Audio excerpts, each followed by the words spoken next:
Selepas baca tahiyat, sebelum bagi salam, tempat mustajab doa. Berapa tahun dah kita semayang? 40 tahun. Malam ni baru tahu antara tempat mustajab doa selepas baca tahiyat, sebelum bagi salam.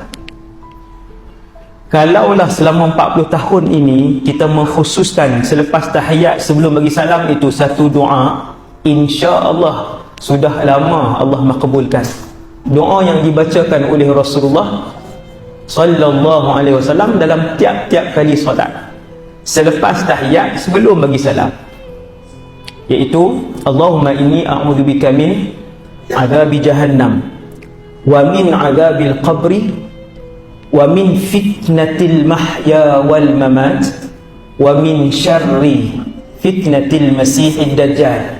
Ramai dah tuan-tuan malam ni baru dengar doa ni? Ramai. Berapa tahun dah rugi kita tak buat sunnah ni? 40 tahun. Ada yang 50 tahun.